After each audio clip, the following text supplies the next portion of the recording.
أعوذ بالله من الشيطان الرجيم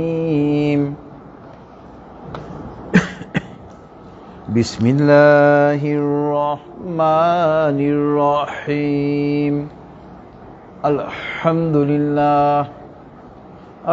لله نستعينه ونستغفره ونعوذ بالله من شرور أنفسنا من يهد الله فلا مضل له ومن يضلله فلا هادي له ونشهد أن لا إله إلا الله وحده لا شريك له ونشهد أن محمدا عبده ورسوله أرسله بالحق بشيرا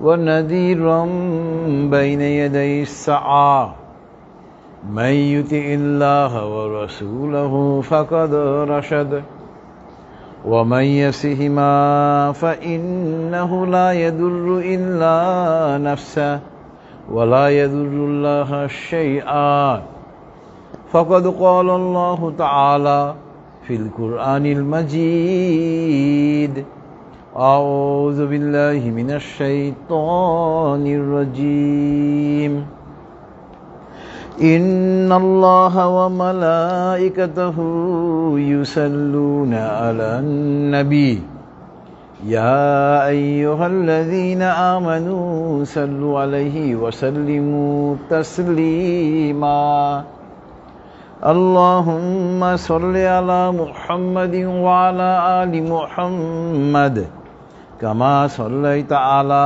إبراهيم وعلى آل إبراهيم إنك حميد مجيد اللهم بارك على محمد وعلى آل محمد كما باركت على إبراهيم وعلى آل إبراهيم إنك حميد مجيد رب اشرح لي صدري ويسر لي أمري واحلل عقدة من لساني يفقه قولي ربي زدني علما سبحان الله وبحمده سبحان الله العظيم উপস্থিত সম্মানিত হাজারের মজলিস, ফেসবুক লাইভের মাধ্যমে যারা আমাদের সঙ্গে যুক্ত হয়েছেন এবং পরবর্তীতে যারা ইউটিউবের মাধ্যমে যুক্ত হবেন, আসসালামু আলাইকুম ওয়া রাহমাতুল্লাহি ওয়া বারাকাতুহু। মহান আল্লাহ পাকের দরবারে লক্ষ কোটি কৃতজ্ঞতা। মহান আল্লাহ পাক আজকে আমাদেরকে এই সুপ্রিম কোর্ট প্রাঙ্গণে মাগরিবের নামাজ আদায় করার পর তাফসীরুল কোরআনের মাহফিলে বসার তৌফিক দিয়েছেন। এজন্য আমরা মহান আল্লাহ পাকের দরবারে কৃতজ্ঞতা আদায় করি, বলি আলহামদুলিল্লাহ। যাবতীয় প্রশংসা একমাত্র মহান আল্লাহ পাকের জন্য। আজকে আমরা ইনশাআল্লাহ এই তাফসীরুল কোরআন মাহফিলের মহাগ্রন্থ আল কোরআনের 16 নম্বর সূরা, সূরাতুন নাহালের আয়াত নাম্বার 35। একটা আয়াত নিয়ে আমরা আলোচনা করব ইনশাআল্লাহ। তবে আমরা যথারীতি প্রথমে এই একটা আয়াতের তেলাওয়াত এবং অনুবাদ, এরপরে ইনশাআল্লাহ আমরা এই আয়াতের বিস্তারিত তাফসীরে চলে যাব। আউযু বিল্লাহি মিনাশ শাইতানির রাজীম বিসমিল্লাহির রহমানির রহিম وقال الذين أشركوا لو شاء الله ما عبدنا من دونه من شيء نحن ولا آباؤنا ولا حرمنا من دونه من شيء كذلك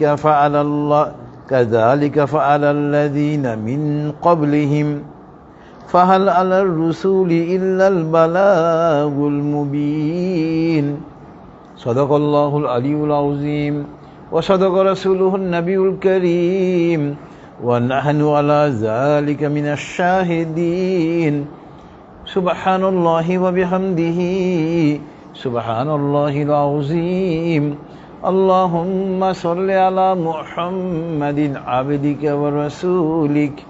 বিতাড়িত শয়তান থেকে মহান আল্লাহর নিকটে আশ্রয় চাচ্ছি, পরম করুণাময় এবং অসীম দয়ালু আল্লাহর নামে শুরু করছি। ওয়া ক্বালাল্লাযীনা, কাফেররা বলে, আশরাকু, কাফেররা বলে আমরা শিরক করি, আমরা আল্লাহর সঙ্গে অংশীদার স্থাপন করি।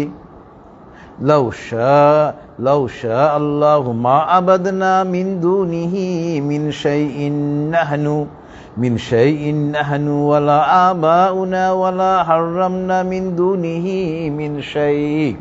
কাফেররা বলে আমরা আল্লাহর সঙ্গে অংশীদার স্থাপন করি, আমরা এবং আমাদের পূর্বপুরুষরা আল্লাহর সঙ্গে অংশীদার স্থাপন করি। যদি আল্লাহ পাক চাইতেন তাহলে আমরা আল্লাহর সঙ্গে অংশীদার স্থাপন করতাম না এবং হারামকে আমরা গ্রহণ করতাম না। কাযালিকা ফাআলাল্লাযীনা মিন ক্বাবলিহিম, এবং তাদের পূর্ববর্তী পুরুষরাও এইরূপ কথা বলতো। ফাহাল আলার রুসুলি ইল্লাল বালাগুল মুবিন, এবং রাসূলদের কাজ তো শুধুমাত্র আল্লাহর বাণীকে মানুষের কাছে পৌঁছে দেওয়া। মহান আল্লাহ সত্য বলেছেন এবং তার প্রেরিত নবী ও রাসূল সাল্লাল্লাহু আলাইহি ওয়াসাল্লাম সত্য বলেছেন, এবং আমরা সাক্ষীগণের অন্তর্ভুক্ত। মহাপবিত্র আল্লাহ, যাবতীয় প্রশংসা তার জন্য। মহাপবিত্র আল্লাহ, তিনি মহামহিমান্বিত। হে আল্লাহ, আপনি আপনার বান্দা এবং রাসূল হযরত মুহাম্মদ সাল্লাল্লাহু আলাইহি ওয়াসাল্লামের উপর রহমত বর্ষণ করুন। এটা আয়াতে কারিমা অত্যন্ত ক্লিয়ার। দেখবেন কাফেররা তারা অন্যায় করে আবার একটা যুক্তি তারা পেশ করে। আমাদের সমাজে এমনকি মুসলমানদের মধ্যেও অনেকের এইরকম ধারণা যে আল্লাহর হুকুম ছাড়া গাছের পাতাও নড়ে না, নাউজুবিল্লাহি মিন যালিক। এবং তারা অন্যায়ের পর অন্যায় করতেছে, এবং তাদের ধারণা যে আল্লাহ পাকের হুকুম আছে বিধায় আমি এই কাজ করতেছি, নাউজুবিল্লাহি মিন যালিক। যেমন কাফেরদেরকে আল্লাহ রাসূল সাল্লাল্লাহু আলাইহি ওয়াসাল্লাম যখন তাওহীদের দাওয়াত দিতেন, তাওহীদ আল্লাহর একত্ববাদের দাওয়াত দিতেন, তারা তো কাফেররা তাওহীদ বিরোধী কার্যকলাপে তারা অভ্যস্ত। তারা বিভিন্ন মূর্তির পূজা করত, বিভিন্ন দেবদেবীর পূজা করত, এবং তাদের পূর্বপুরুষরাও এরূপ করত। তো আল্লাহ রাসূল সাল্লাল্লাহু আলাইহি ওয়াসাল্লাম যখন তাদেরকে তাওহীদের দিকে আহ্বান করলেন, তখন তারা যুক্তি পেশ করত যে আল্লাহ পাক যদি চাইতেন তাহলে তো আমরা এই কাজটা করতাম না, আল্লাহ পাক চাচ্ছেন বিধায় আমরা এই কাজটা করতেছি, নাউজুবিল্লাহি মিন যালিক। এই যে দেখেন, এলেমটা এই জন্য খুব জরুরি।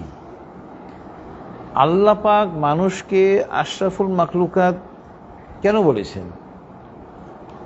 মানুষকে আল্লাহ পাক বিবেক দিয়ে দিয়েছেন, জ্ঞান দিয়ে দিয়েছেন, এটা সঠিক পথ, এটা হলো বিপথ। এখন আমরা কি সঠিক পথে যাব না বিপথে যাব, আমাদেরকে আল্লাহ পাক স্বাধীন ইচ্ছা দিয়ে দিয়েছেন। আমরা কি তাওহীদবাদী মুসলমান হব নাকি আমরা পথভ্রষ্ট মুসলমান হব, আল্লাহ পাক আমাদেরকে স্বাধীন ইচ্ছা দিয়ে দিয়েছেন। এই জন্য আমাদের সমাজে অনেকেরই ভুল ধারণা যে আল্লাহর হুকুম ছাড়া গাছের পাতাও নড়ে না, এটা হত্যাকাণ্ড করে বলে এটা আল্লাহর হুকুমে হয়েছে, নাউজুবিল্লাহি মিন যালিক। তো কাফেরদের যুক্তি এটা, মুনাফিকদের যুক্তি এটা, এবং তাদের কথা হলো আল্লাহর হুকুম ছাড়া তো কিছু হয় না, তা আমরা যে এই কাজগুলো করতেছি আল্লাহর হুকুম আছে বিধায় আমরা করতেছি, নাউজুবিল্লাহি মিন যালিক। তা আপনার আল্লাহ রাসূল সাল্লাল্লাহু আলাইহি ওয়াসাল্লামকে আল্লাহ পাক মেসেজ দিয়ে জানিয়ে দিলেন যে হে রাসূল, আপনি ব্যথিত হবেন না, মর্মাহত হবেন না, চিন্তিত হবেন না, কারণ আপনার পূর্বে যে নবী এবং রাসূলকে আমি পাঠিয়েছিলাম তাওহীদের দাওয়াত দিয়ে, তাদেরকেও কাফেররা এবং তার পূর্বপুরুষরা এই কথা বলেছে। তো সুতরাং আমরা যারা দাওয়াতের কাজের সঙ্গে সংশ্লিষ্ট, আমরা মানুষকে মহান আল্লাহ পাকের দিকে আমরা যারা আহ্বান করি, আমাদের জন্য এখানে শিক্ষা হলো, আমাদের দায়িত্ব হলো মানুষকে দাওয়াত দেওয়া। লা ইকরাহা ফিদ্দিন, সূরা বাকারা আয়াত 256।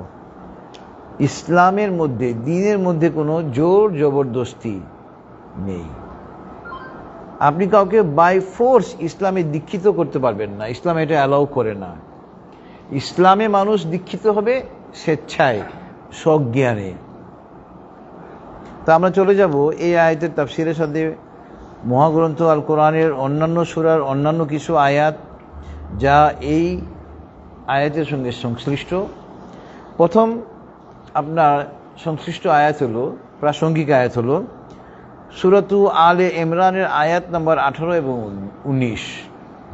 দেখেন, যারা কাফেররা, যারা মুশরিক, যারা ইসলাম বিরোধী কাজ করতেছে, তাওহীদ বিরোধী কাজ করতেছে, আল্লাহ পাক সূরাতু আলে ইমরানের আয়াত নম্বর 18 এবং 19-এ স্পষ্ট বলে দিচ্ছেন, শাহিদাল্লাহু আন্নাহু লা ইলাহা ইল্লাহু ওয়াল মালাইকাতু ওয়া উলুল ইলমি কায়িমান বিল কিসত লা ইলাহা ইল্লা হুয়াল আজিজুল হাকীম ইন্নাদ দীনা ইনদাল্লাহিল ইসলাম ওয়া মাখতালাফাল্লাযীনা উতুল কিতাবা ইল্লা মিন বা'দি মা জাআহুমুল ইলমু বাগয়ান বাইনাহুম ওয়া মান ইয়াকফুর বিআয়াতিল্লাহি ফাইন্নাল্লাহা সারিউল হিসাব। ইন্না শাহিদাল্লাহু আন্নাহু লা ইলাহা ইল্লা, আল্লাহ পাক দেখেন তাওহীদের প্রমাণ আল্লাহ পাক নিজে দিচ্ছেন। আল্লাহ পাক সাক্ষ্য প্রদান করতেছেন যে আল্লাহ ছাড়া অন্য কেহ মাবুদ নেই, আমাদের সৃষ্টিকর্তা একজনই এবং তিনি আল্লাহ।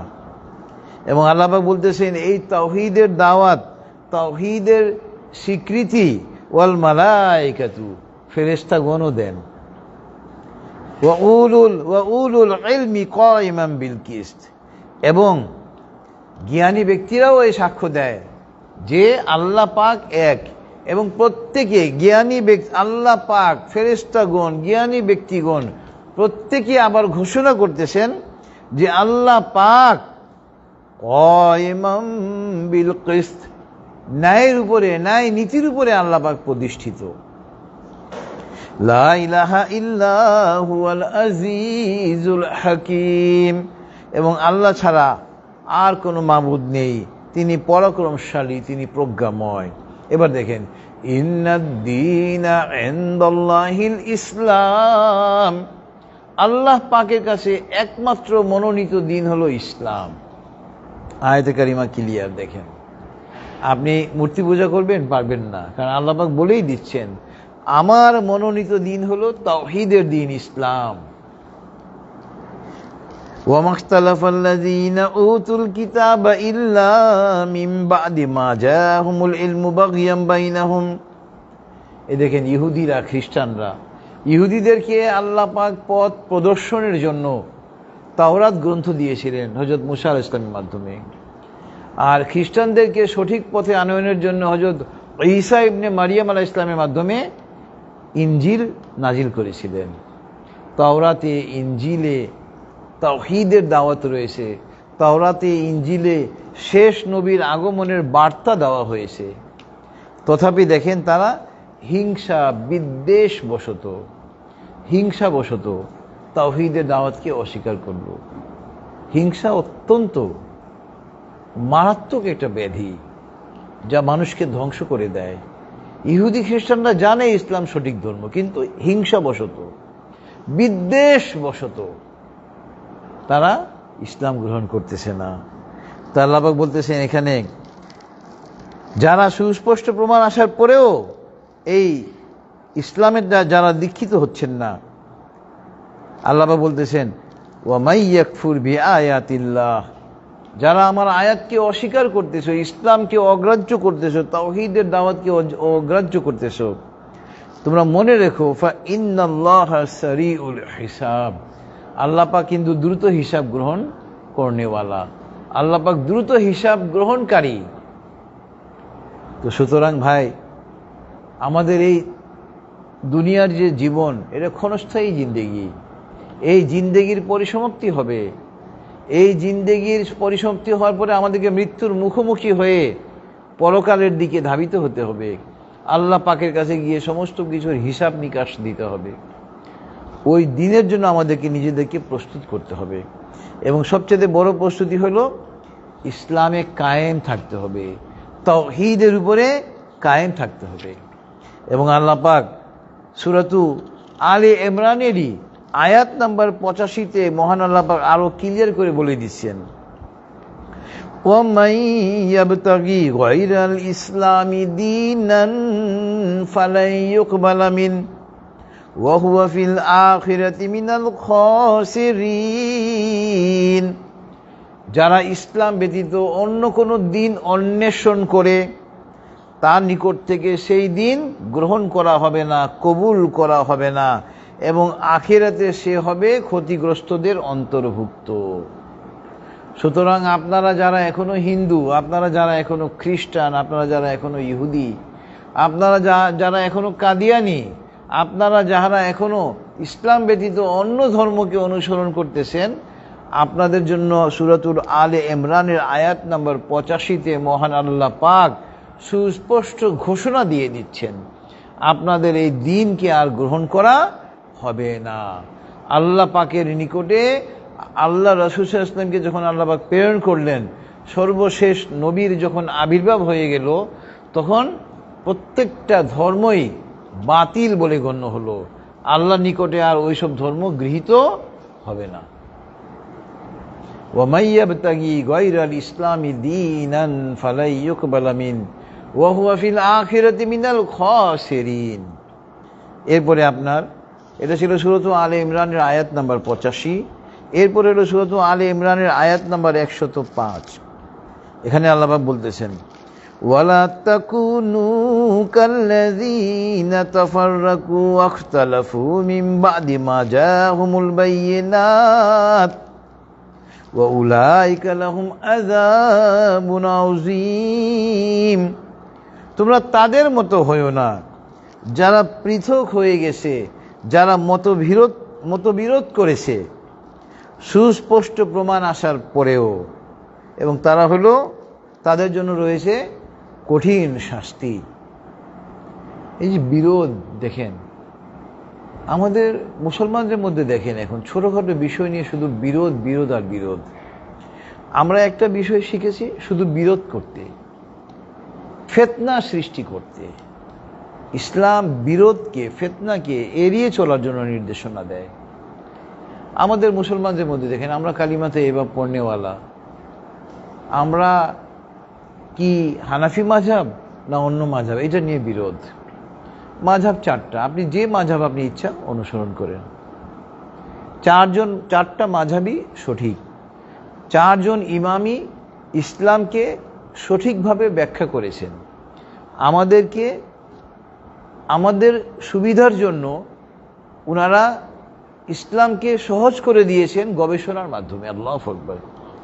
ইমাম আবু হানিফা রহমতুল্লাহ আলাইহি দেখেন 40 জন আলেমকে দিয়ে একটা বোর্ড গঠন করেছিলেন। ওনারা 30 বছর গবেষণা করে আমাদের জন্য যে ফিকাহ শাস্ত্র, ওনারা এটা আমাদের জন্য ফিকাহ শাস্ত্র উদ্ভাবন করে আবির্ভাব করে দিয়ে গেছেন। এটা আমাদের পক্ষে এটা সম্ভব ছিল না। ইমাম আবু হানিফা রহমতুল্লাহকে নিয়ে অনেকে অনেক কথা বলে, নাউজুবিল্লাহি মিন যালিক। উনি তো ইসলামের একজন গবেষক মাত্র, উনি তো ফিকাহ শাস্ত্রের উদ্ভাবক তো উনি। তা আপনার ধরেন এলেম না থাকার কারণে দেখেন আরেকটা গ্রুপ বের হয়ে গেছে, তারা বলে লা মাযহাব, তারা কোনো মাযহাবই মানে না, নাউজুবিল্লাহি মিন যালিক। আপনি যে কোনো একটা মাযহাব ফলো করেন, যেটা আপনার ভালো লাগে ফলো করেন। আর আপনি এখন নিজে নিজে একটা মাযহাব বানালেন, তারাও লা মাযহাব আবার একটা মাযহাব হয়ে গিয়েছে তাদের। তো আপনার এলেমের অভাব। এলেম যদি কারো যদি এলেম থাকে, ইমাম আবু হানিফা রহমতুল্লাহ আলাইহির জীবনী যদি কেউ পড়ে, ওনাকে নিয়ে কেউ কটু কথা বলার সাহস করবে না, দুঃসাহস দেখাবে না, ওনার প্রতি শ্রদ্ধায় এসে যাবে। ওনাকে তৎকালীন খলিফা প্রধান বিচারপতির পদ তাকে অফার করেছিলেন, কিন্তু উনি জানেন এই খলিফা আমাকে প্রধান বিচারপতির পদে বসিয়ে অন্যায়কে বৈধ করবে। উনি আল্লাহকে ভয় পান, এই জন্য প্রধান বিচারপতির পদ উনি গ্রহণ করেন নাই, জেল খেটেছেন। জেলেই ওনার মৃত্যু হয়েছে। আল্লাহু আকবার। ওই মানুষকে নিয়ে আপনারা সমালোচনা করেন। বিরোধ থেকে বেঁচে থাকতে হবে। বিরোধ কি করে? হিংসা, বিদ্বেষ, বিরোধ মানুষকে ধ্বংস করে দেয়। আর মানুষের গীবত করা থেকে আমরা যেন দূরে থাকি। গীবত আমরা কারো করব না। এই গীবতের মাধ্যমেই কি হয়? বিদ্বেষ সৃষ্টি হয়। আপনার এই গীবতের ব্যাপারে সহিহ হাদিসে এসছে যে আল্লাহ রাসূল সাল্লাল্লাহু আলাইহি ওয়াসাল্লাম বলেছেন যে তুমি তোমার ভাইয়ের অনুপস্থিতিতে তার এমন দোষের কথা বললে যা সে শুনলে আঘাতপ্রাপ্ত হবে। তখন সাহাবীগণ বললেন, হে আল্লাহ রাসূল সাল্লাল্লাহু আলাইহি ওয়াসাল্লাম, তার মধ্যে যদি ওই দোষ থাকে, বললো ওটাই তো গীবত। আপনার মুসলমান ভাই, তার মধ্যে একটা দোষ আছে, আপনি তাকে বলেন যে ভাই আপনার মধ্যে এই দোষটা আছে, একান্তে নিয়ে আপনি তাকে বলেন। আপনি মানুষের কাছে ওটা নিয়ে ছড়াবেন, গীবত করবেন, ইসলাম এটা অ্যালাউ করে না।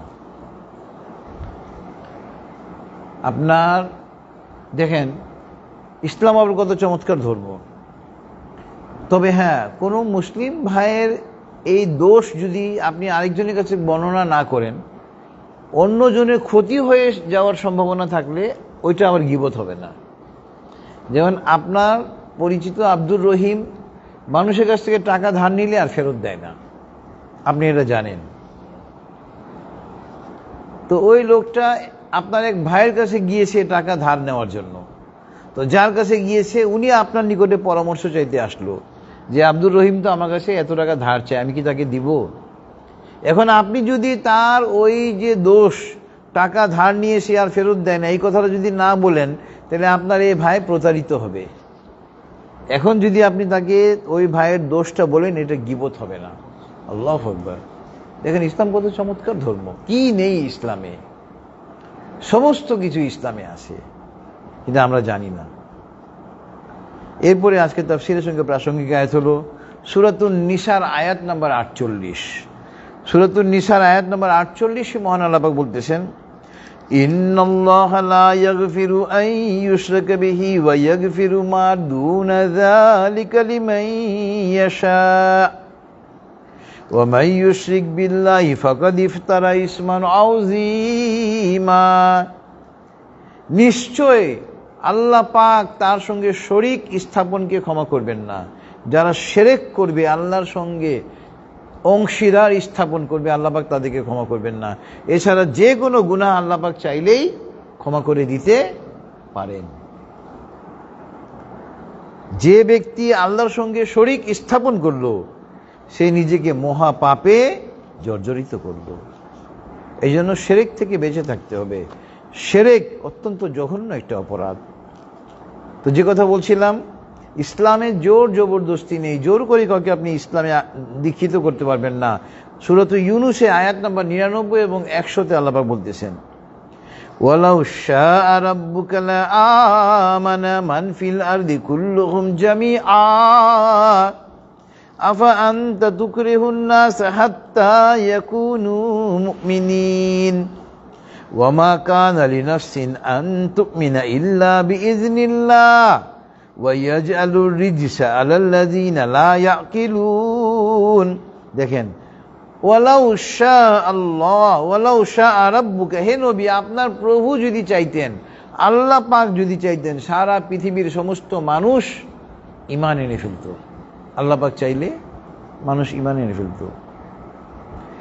আমাদের নবী সাল্লাল্লাহু আলাইহি ওয়াসাল্লাম আল্লাহর কাছে দোয়া করতেন, ইয়া মুকাল্লিবাল কুলুব সাব্বিত কলবি আলা দীনিকা। হে অন্তর সমূহের পরিবর্তনকারী, আল্লাহ রাসূল সাল্লাল্লাহু আলাইহি ওয়াসাল্লাম আল্লাহর কাছে প্রার্থনা করতেন, হে অন্তর সমূহের পরিবর্তনকারী, তুমি আমার অন্তরকে তোমার দ্বীনের দিকে ঘুরিয়ে দাও, ধাবিত করে দাও। ইয়া মুকাল্লিবাল কুলুব সাব্বিত কলবি আলা দীনিকা। মন তো ঘোরায় আল্লাহ পাক, আমাদের মন হৃদয়কে পরিচালনা করেন আল্লাহ পাক। হ্যাঁ, আমাদের যদি হৃদয় পরিষ্কার থাকে, ইসলামের দিকে দীক্ষিত হওয়ার ইচ্ছা থাকে, চেষ্টা থাকে, তখন আল্লাহ পাক আমাদের মনকে ইসলামের দিকে ঘুরিয়ে দিবেন। কিন্তু আপনার মনের মধ্যে হলো শুধু অন্যায় করা, মানে পাপ করা, গুনাহ করা, ওই মনকে আল্লাহ পাক ইসলামের দিকে ঘোরাবেন না। হ্যাঁ হ্যাঁ, তো আমাদেরকে সন্তুষ্ট থাকতে হবে যে আল্লাহ পাক আমাদের প্রভু, দিন ইসলাম আমাদের দিন, এই জন্য আমাদেরকে সন্তুষ্ট থাকতে হবে। নবী সাল্লাল্লাহু আলাইহি ওয়াসাল্লামকে আমরা নবী হিসেবে পেয়েছি, আমাদেরকে সন্তুষ্ট থাকতে হবে। আচ্ছা, তো আল্লাহ পাক বলতেছেন যে যারা ঈমান আনে না, আল্লাহ পাক তাদের উপরে কুফরি চাপিয়ে দেন। আফা আনতা তুকরিহুন নাস হাত্তা ইয়াকুনু মুমিনিন, আল্লাহ পাক বলতেছেন যে হে নবী, আমি চাইলে সবাইকে আমি ইসলামী মুসলমান বানিয়ে দিতে পারি, আপনি কি সবাইকে জোর করে মুসলমান বানাবেন? আল্লাহ পাক যদি না চান কাউকে হেদায়েত দিতে, সে হেদায়েত পাবে না, সে ঈমান আনতে পারে না। আর যারা কাফের, যারা এখানে কাফেরদেরকে আল্লাহ পাক বলেছেন বেয়াক্কল, লা ইয়াকিলুন, বেয়াক্কল, কম জ্ঞানের অধিকারী। যারা কাফের আল্লাহ পাক বলতেছেন আমি তাদের উপরে অপবিত্রতা, কুফরি চাপিয়ে দিই। তো আপনার এই তাওহীদ ইসলামের মূল শিক্ষা, পুরো কোরআন এবং হাদিস জুড়ে তাওহীদ তাওহীদ আর তাওহীদের কথা আল্লাহ পাক বলেছেন। সূরাতুল আম্বিয়ার আয়াত নম্বর 25-এ আল্লাহ পাক বলতেছেন ওয়ামা আরসালনা মিন ক্বাবলিকা মির রাসূলিন ইল্লা নূহি ইলাইহি আন্নাহু লা ইলাহা ইল্লা আনা ফা'বুদুন। ওয়ামা আরসালনা মিন ক্বাবলিকা মির রাসূলিন ইল্লা নূহি ইলাইহি আন্নাহু লা ইলাহা ইল্লা আনা ফা'বুদুন। আমি পূর্বে যত নবী রাসূল পয়গম্বর প্রেরণ করেছি প্রত্যেককে এই নির্দেশনা দিয়েছি, এই আদেশ প্রদান করেছি যে তোমাদের প্রভু আল্লাহ ছাড়া আর কেউ না, সুতরাং তোমরা তারই ইবাদত করো। তাওহীদ তাওহীদ তাওহীদ আর তাওহীদের কথা যত নবী রাসূল পয়গম্বরকে আল্লাহ প্রেরণ করেছেন তাওহীদের দাওয়াত দেওয়ার জন্য প্রেরণ করেছেন। এটা ছিল সূরাতুল আম্বিয়ার আয়াত নাম্বার 25। এরপরে দেখেন সূরাতুন নাবার আয়াত নাম্বার 38 থেকে 40-এ মহান আল্লাহ পাক বলতেছেন, সূরাতুন নাবা, ইয়াউমা ইয়াকুমুর রূহু ওয়াল মালাইকাতু সাফফা লা ইয়াতাকাল্লামুনা ইল্লা মান আযিনা লাহুর রাহমানু ওয়া ক্বালা সাওয়াবা যালিকাল ইয়াউমুল হক ফামান শাআ আত্তাখাযা ইলা রাব্বিহি মাআবা ইন্না আনযারনাকুম আযাবান করিবা ইয়াউমা ইয়ানজুরুল মার'উ মা কদ্দামাত ইয়াদাহু ওয়া ইয়াকুলুল কাফিরু ইয়া লাইতানি কুনতু তুরাবা। দেখেন কিয়ামতের দিন যে কথা বললাম, আমাদের মৃত্যু হবে, আমরা মৃত্যুর মুখোমুখি হয়ে আমাদেরকে আল্লাহ পাকের কাছে গিয়ে হাজিরা দিতে হবে। ইয়াউমা ইয়াকুমুর রূহু ওয়াল মালাইকাতু সাফফা, কাল কিয়ামতের মাঠে, হাসরের মাঠে হযরত জিবরাইল আলাইহিস সালাম সহ অন্যান্য সমস্ত ফেরেশতারা সারিবদ্ধভাবে লাইন ধরে দাঁড়িয়ে থাকবে। লা ইয়াতাকাল্লামুনা ইল্লা মান আযিনা লাহুর রাহমানু ওয়া ক্বালা সাওয়াবা, মানুষও সেদিন দাঁড়িয়ে থাকবে হাসরের মাঠে আল্লাহ পাকের বিচারের অপেক্ষায়। কেউ কোনো কথা বলতে পারবে না আল্লাহ পাক যাকে অনুমতি দিবে সেই ছাড়া। যালিকাল ইয়াউমুল হক, এই যে আপনার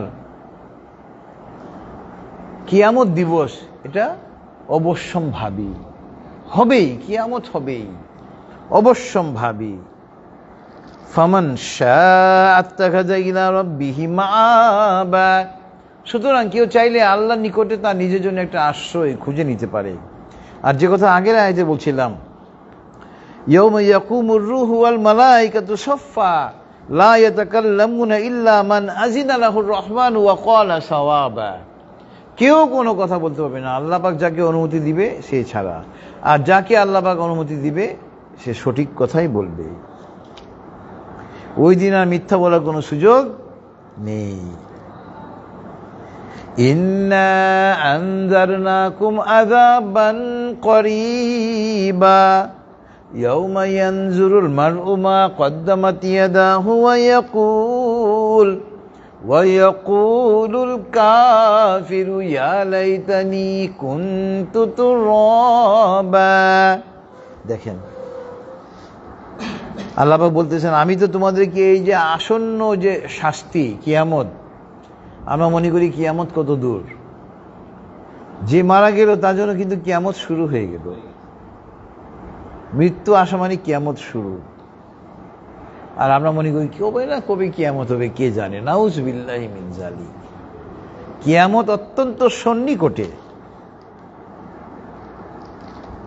এবং কিয়ামতের দিন তাফসীরে এসেছে আল্লাহ পাক তো সমস্ত জীবকে পুনর্জীবিত করবেন।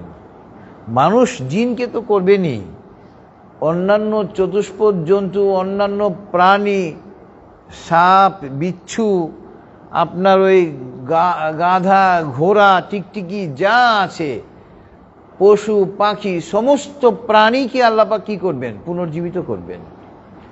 গরু, মহিষ, শিংওয়ালা গরু শিং ছাড়া গরুকে আঘাত করেছে, তারও বিচার হবে। যার শিং ছিল না তাকে শিং দেওয়া হবে ওই রূপ আঘাত করার জন্য। আর পশু পাখি, মানুষ এবং জিন ছাড়া বাকি প্রাণীদের জন্য তো জান্নাত বা জাহান্নাম নেই। তো তাদের হিসাব নিকাশ সমাপ্ত হওয়ার পরে আল্লাহ পাকের আদেশে তারা মাটি হয়ে যাবে। তো কাফেররা যখন এই দৃশ্য দেখবে তখন কাফেররা বলবে, তারা তো জাহান্নামে নিক্ষিপ্ত হতে যাচ্ছে, আহা আমি যদি পশু হতাম, কুকুর হতাম আমি, তাও তো ভালো, এখন অর্ডার আল্লাহর আদেশে আমি মাটি হয়ে যেতাম, আমাকে জাহান্নামে ঢুকতে হতো না।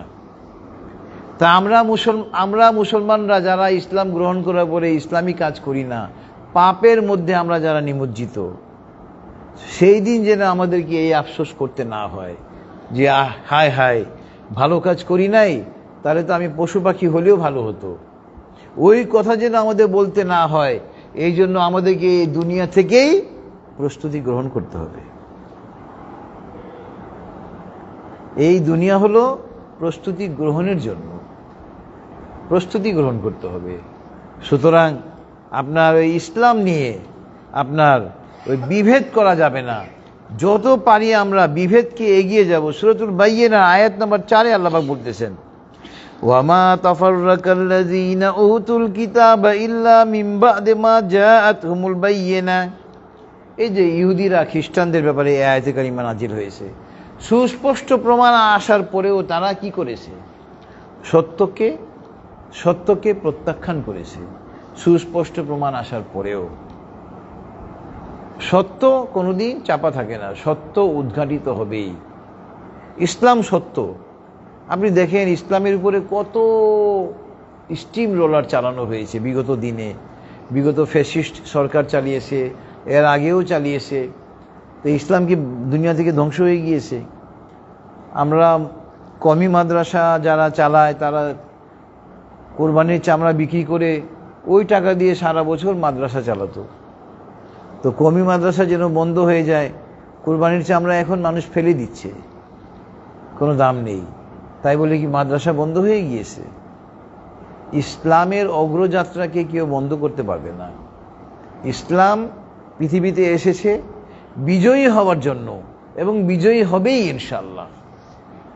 শর্ত হলো আমাদেরকে ইসলামকে সঠিকভাবে অনুসরণ করতে হবে, ইসলামকে সঠিকভাবে পালন করে আল্লাহ পাকের নিকটে সাহায্য চাইতে হবে।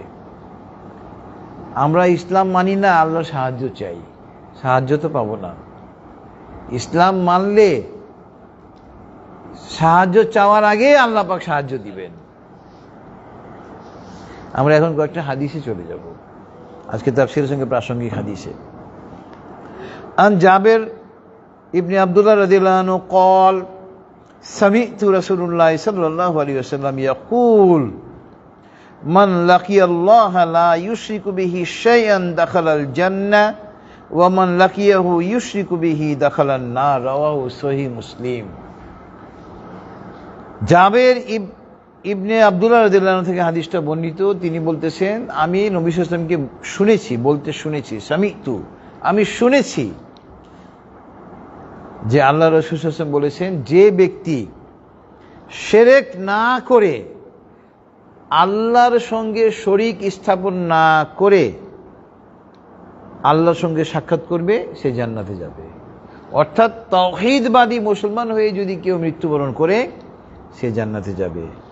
আর যে আল্লাহর সঙ্গে শরীক স্থাপন করলো, সে জাহান্নামে যাবে। রাওয়াহু সহিহ মুসলিম।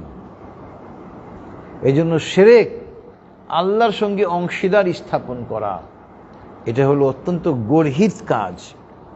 এই গর্হিত কাজ থেকে বেঁচে থাকতে হবে। এরপরে সহিহ হাদিস হলো আনাস রাদিয়াল্লাহু আনহু قال سئل النبي صلى الله عليه وسلم عن الكبائر قال الاشراك بالله وعقوق الوالدين وقتل النفس والشهادة الزور। রাওয়াহু সহিহ আল বুখারী। হযরত আনাস রাদিয়াল্লাহু থেকে হাদিসখানা বর্ণিত। সুইলা, প্রশ্ন করা হয়েছিল নবী সাল্লাল্লাহু আলাইহি ওয়াসাল্লামকে কবিরা গুনাহ সম্পর্কে। কবিরা গুনাহগুলো কি কি? কবিরা গুনাহ, যে গুনাহ আল্লাহ তওবা ছাড়া ক্ষমা হবে না। গুনাহ হলো দুই প্রকার, সগীরা, কবিরা। সগীরা গুনাহ তওবা ছাড়াও ক্ষমা হয়ে যায়, কিন্তু কবিরা গুনাহ তওবা ছাড়া কবুল হবে না। এবং কবিরা গুনার মধ্যে অন্যতম গুনাহ হইল আল্লাহর সঙ্গে শরীক স্থাপন করা। আল্লাহর সঙ্গে শরীক স্থাপন করা।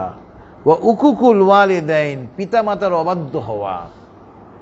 আপনি যতই ভালো কাজ করেন না কেন, যতই নেক কাজ করেন, পিতামাতার অবাধ্য যদি আপনি হন, তওবা ছাড়া আপনার এই গুনাহ মাফ হবে না। মানুষ কাফের হয়ে গেলে যেমন তওবা করে ইসলামে ফিরে, পিতামাতার অবাধ্য যদি আপনি হয়ে থাকেন, আপনাকে তওবা করে পিতামাতার কাছে ক্ষমা চেয়ে একেবারে আপনাকে পিতামাতার নিকটে ফেরত আসতে হবে। এবং আরো কবিরা গুনাহ হলো ওয়াকাতলুন নাফসি, মানুষকে হত্যা করা। মানুষকে হত্যা করা। দেখেন, ওসমান হাদি এটা ইয়াং ছেলেকে হত্যা করলো। কারা হত্যা করেছে সবাই জানে, রাষ্ট্র জানে, রাষ্ট্রপ্রধান জানে, প্রধানমন্ত্রী জানে, রাষ্ট্রপতি জানে, কিন্তু এর বিচার করতেছে না। অত্যন্ত গর্হিত কাজ। যে মানুষ হত্যা করা তো কবিরা গুনাহ। আপনারা যারা মানুষ হত্যাকারীকে রক্ষা করার চেষ্টা করতেছেন, সে যত বড়ই ব্যক্তি ক্ষমতাধর হোক না কেন, আপনারা তার বিরুদ্ধে প্রসিডিং ড্র করেন, তাকে আপনারা হাজতখানায় নেন, তার বিচার করেন। আপনারা যে এটা করতেছেন না, আপনারা কবিরা গুনাহ করতেছেন। এবং আরেকটা কবিরা গুনাহ ওয়া শাহাদাতুজ জুমুর, ওয়া শাহাদাতুজ জুর, মিথ্যা সাক্ষ্য প্রদান করা। আমরা আইনজীবীরা এটার সাথে সংশ্লিষ্ট। কোর্টে মানুষ মিথ্যা সাক্ষ্য দিয়ে দেয়, নাউজুবিল্লাহি মিন যালিক। মিথ্যা সাক্ষ্য দেওয়া হলো কবিরা গুনাহ। রাওয়াহু সহিহ আল বুখারী। এরপরে আপনার আজকে তাফসীরের সঙ্গে লাস্ট সহিহ হাদিস হলো আন সুফিয়ান ইবনে আব্দুল্লাহ আস-সাকাফি রাদিয়াল্লাহু আনহু قال قلت يا رسول الله صلى الله عليه وسلم قل لي في الإسلام قولا لا أسأل عنه أحدا بعدك قال قل آمنت بالله فاستقم। রাওয়াহু সহিহ মুসলিম। হযরত সুফিয়ান ইবনে আব্দুল্লাহ সাকাফি রাদিয়াল্লাহু আনহু হাদিস খানা বর্ণনা করেছেন। তিনি বলতেছেন, কুলতু, আমি বললাম, হে আল্লাহর রাসূল, আপনি আমাকে এমন কিছু শিক্ষা দিন যা আমি আপনার পরে আর কারো নিকটে জিজ্ঞাসা করব না। অর্থাৎ আপনি আমাকে ইসলামের মূল নির্যাস, মূল চাবিকাঠি শিক্ষা দিয়ে দেন। ইসলামের মূল মন্ত্র আমাকে শিক্ষা আপনি দেন। আল্লাহ রাসূল সাল্লাল্লাহু আলাইহি ওয়াসাল্লাম কি বললেন? তুমি বলো আমি আল্লাহর উপরে ঈমান আনলাম এবং তার উপরে তুমি অবিচল থাকো। আল্লাহু আকবার। অর্থাৎ তাওহীদের তিনি নির্দেশনা দিলেন। অর্থাৎ আমরা তাওহীদবাদী মুসলমান হওয়ার জন্য সচেষ্ট হব। ইসলামে আমরা দীক্ষিত হয়েছি আলহামদুলিল্লাহ, এই ইসলামে আমরা যেন কায়েম থাকতে পারি, আমাদেরকে সেই চেষ্টা করতে হবে। আমাদের কোনো কর্মকাণ্ড, আমাদের কোনো কথাবার্তা, আমাদের কোনো কার্যকলাপ যেন তাওহীদ বিরোধী না হয়। আমাদের দেশে প্রায় 95% লোক আমরা মুসলমান। ইসলামী খিলাফত কায়েম করা আমাদের প্রত্যেকটা মুসলমানের এই দেশের দায়িত্ব এবং কর্তব্য। আপনি যদি ইসলামী খিলাফত কায়েমকে অপছন্দ করেন, আপনি ইসলাম বিরোধী কাজ করতেছেন। আপনার তো উচিত এই দেশে ইসলামী খিলাফত কায়েমের জন্য আপনাকে চেষ্টা করা, আপ্রাণ চেষ্টা করতে হবে। জান মাল দিয়ে, অর্থ দিয়ে, সমস্ত কিছু দিয়ে, জ্ঞান দিয়ে আপনি এই দেশে ইসলামী খিলাফত কায়েমের জন্য সচেষ্ট হবেন। আপনি ইসলামী খিলাফতকে অপছন্দ করেন, রাজনীতি নোংরা, এই কথা বলে নিজে ঘরের মধ্যে চুপ করে বসে থাকলে এই ঈমান নিয়ে জান্নাতে যেতে পারবেন না। তাওহীদবাদী মুসলমান হয়ে প্রিয় বাংলাদেশে ইসলামী খিলাফত কায়েমের জন্য সচেষ্ট হতে হবে। আমাদের পার্শ্ববর্তী রাষ্ট্র ভারত একটা কাফের রাষ্ট্র। আপনারা নিশ্চিত থাকেন এই কাফের রাষ্ট্র যে কোনো সময় আমাদের উপরে আক্রমণ করবে। ইসলামী খিলাফত কায়েম করে এই দেশের, আমাদের দেশের যে মেধা ছাত্রছাত্রীদের, এই মেধাকে কাজে লাগিয়ে মিসাইল বানানোর শিখতে হবে, যাতে আমরা এই ঢাকা থেকে সুইচ টিপ দিয়ে ভারতের মারাঠাকে আমরা মহারাষ্ট্রকে উড়িয়ে দিতে পারি, দিল্লিকে উড়িয়ে দিতে পারি। ওই যোগ্যতা অর্জন করতে হবে। মসজিদে বসে বসে সুবহানাল্লাহ পড়ে জান্নাতে গাছ লাগাবেন, আর হিন্দু এসে আপনাদের সবাইকে মেরে এখানে হিন্দু রাষ্ট্র বানিয়ে দিবে। ওই ইসলাম দিয়ে আপনাদের কোনো কাজ হবে না। ভারতের মতো নিকৃষ্ট রাষ্ট্রকে ফেস করার জন্য যোগ্যতা অর্জন করতে হবে এই দেশের প্রত্যেকটা মানুষকে। জিহাদের জন্য প্রস্তুতি নিতে হবে। এই জন্য এই তাফসীর কোরআন মাহফিল থেকে আমি এই মেসেজ দিচ্ছি, তাওহীদবাদী মুসলমান হন, প্রিয় বাংলাদেশে ইসলামী খিলাফত কায়েমের জন্য পদক্ষেপ গ্রহণ করেন। এটা আমাদের প্রত্যেকের ঈমানি দায়িত্ব। আমরা সবাই দোয়া করব, এবার দরুদ ইব্রাহিম পড়ি। আল্লাহুম্মা সাল্লি আলা মুহাম্মাদ ওয়া আলা আলি মুহাম্মাদ কামা সাল্লাইতা আলা ইব্রাহিম ওয়া আলা আলি ইব্রাহিম ইন্নাকা হামিদুম মাজিদ। আল্লাহুম্মা বারিক আলা মুহাম্মাদ ওয়া আলা আলি মুহাম্মাদ কামা বারাকতা আলা ইব্রাহিম ওয়া আলা আলি ইব্রাহিম ইন্নাকা হামিদুম মাজিদ। আল্লাহুম্মা আমিন। ربنا تقبل منا إنك أنت السميع العليم. ربنا ظلمنا أنفسنا وإن لم تغفر لنا وترحمنا لنكونن من الخاسرين. رب ارحمهما كما ربياني صغيرا. ربنا آتنا في الدنيا حسنة وفي الآخرة حسنة وقنا عذاب النار. হে আল্লাহ, আমরা তোমার কিছু বান্দা এই সুপ্রিম কোর্ট প্রাঙ্গণে মাওলা তোমার মহাগ্রন্থ আল কোরআন থেকে, তোমার হাবিবের হাদিস থেকে আলোচনা করেছি মাওলা। মওলা আমাদের পড়া, বলা, শোনা, বোঝা এবং বুঝানোর মধ্যে অনেক ভুল হয়েছে মাওলা। মওলা তুমি তো ক্ষমাশীল, তুমি ক্ষমা করতে পছন্দ করো মাওলা। মওলা আমাদের এই পড়া, বলা, শোনা, বোঝা এবং বুঝানোর ভুল তুমি ক্ষমা করে আমাদের এই মাহফিলকে তুমি কবুল করে নাও মাওলা। আমাদের এই মাহফিলকে আমাদের জন্য নাজাতের জারিয়া করে দাও মাওলা। আমাদেরকে আরবি ভাষা, বাংলা ভাষা, ইংরেজি ভাষার উপরে অগাধ পারদর্শিতা দান করো মাওলা, যাতে করে সারা বিশ্বে তোমার কালামে পাকের বাণীকে আমরা ছড়িয়ে দিতে পারি মাওলা। তুমি আমাদেরকে সেই তৌফিক দান করো মাওলা। মাওলা আমাদের এই প্রিয় বাংলাদেশ মাওলা, আমরা প্রায় এখানে 95% লোক এই দেশে মুসলমান মাওলা, অথচ আমাদের এই প্রিয় দেশে এখনো ইসলামী খিলাফত কায়েম হয় নাই মাওলা। মাওলা আমাদের এই প্রিয় বাংলাদেশে দ্রুত ইসলামী খিলাফত কায়েম করে দাও মাওলা। মহাগ্রন্থ আল কোরআন এবং সহিহ হাদিসের সঠিক জ্ঞান সম্পন্ন একজন পুরুষ লোককে আমাদের বাংলাদেশের রাষ্ট্রীয় ক্ষমতায় অধিষ্ঠিত করো মাওলা, যে মহাগ্রন্থ আল কোরআন এবং সহিহ হাদিস দিয়ে সত্যিকারে ইসলামী খিলাফত এই দেশে কায়েম করবে মাওলা।